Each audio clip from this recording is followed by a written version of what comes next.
এই যে নসিহতগুলো করছি, যারা আনম্যারিড, তোমার জন্য এগুলো শোনার চেয়ে বেশি দামি। কারণ এই ডিসিশনটা এত এত গুরুত্বপূর্ণ যে জীবনে যদি এটাতে ভুল করে ফেলেন কখনো, সারাটা জীবন আপনাকে এই বোঝাটা দাও যে আমরা এখন কি কি কাজ করলে কিভাবে স্টার্ট করব আর কিভাবে আমরা এটাকে সলভ করতে পারি। এই সলিউশনটা দুই রকম। এক নম্বর হচ্ছে যারা অলরেডি পরিবারে ঢুকে গেছেন তাদেরকে অন্য জায়গা থেকে শুরু করতে হবে। মানে যারা অলরেডি পরিবারে ঢুকে গেছেন আপনাদেরকে তওবা করে ফিরে এসে আবার শুরু করতে হবে। আর যারা পরিবারে এখনো ঢোকেন নাই, আপনারা এখনো সৌভাগ্যবান। এখন থেকে যদি আপনারা এই নসিহতগুলো মেনে চলতে পারেন, ইনশাআল্লাহ আপনার পরিবারটা 8-10টা পরিবারের মতো হবে না। ইনশাআল্লাহ রিজিকের ব্যবস্থাটাকে করে নেন, তারপরে ওইদিকে যান। আপনার আপন ভাই হিসেবে আমি কথাগুলো বলছি, মনে করেন।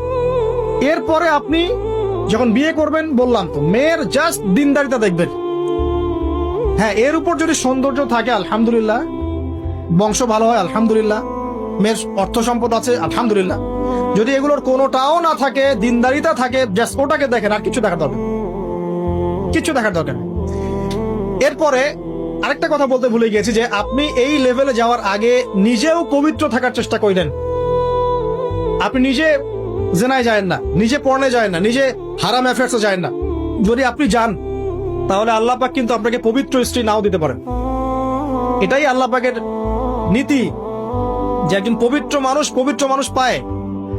ঠিক আছে, যে যেমন আল্লাহ পাক তাকে তেমন মিলিয়ে দেন, এটা আল্লাহ পাকের একটা সুন্নাহ। এর ব্যতিক্রম হতে পারে, কিন্তু আপনি যদি পবিত্র না থাকেন আপনি পবিত্র স্ত্রী নাও পেতে পারেন। তা আপনি আগে নিজে পবিত্র থাকেন, তারপরে আপনি এখন মেয়ে দেখেন। আলহামদুলিল্লাহ, বললাম দিনদারিতা প্রাধান্য দেন। এখানে হাদিসে এটা বলা হয় নাই যে 4টা গুণ দেখে বিয়ে করো, বরং বলা হয়েছে 4টা গুণ দেখে সাধারণত বিয়ে করা হয়। ঠিক আছে, করো আদেশটা এমন নয়, ইনকাহ কথাটা এমন নয়, বা ইনকাহু এমন নয়। তুনকাহু মানে বিয়ে সাধারণত করা হয়। কেউ টাকা দেখে, কেউ সৌন্দর্য দেখে, কেউ দেখে বংশ। তুমি দেখো দিন। নবীজি বলছেন তুমি দিন দেখো, নাহলে তোমার হাত ধুলোয় ধূসরিত হবে, মানে ধ্বংস হয়ে যাবে। আর দিন দেখার ক্ষেত্রে শুধু বাইরের গেট আপটা যথেষ্ট নয়, তার পড়াশোনা দেখেন, তার হিস্ট্রি ঘাটবেন, তার অতীতে সে কোথায় কোথায় পড়াশোনা করেছে, কি করেছে, খোঁজ খবর নেবেন। হুট করে তাড়াহুড়া করে কোনো ডিসিশন নিয়ে ফেলবেন, এটা খুব ভুল করে মানুষ। ঠিক আছে, তার হিস্ট্রি ঘাটেন যে সে কোথায় পড়াশোনা করেছে, কি করেছে না করেছে। তার পরিবারের বায়োডাটা ঘাটেন, তার পরিবারের সদস্যরা কেমন, নামাজ পড়ে কিনা, তার ইসলামের প্রতি কেমন ধারণা পোষণ করে।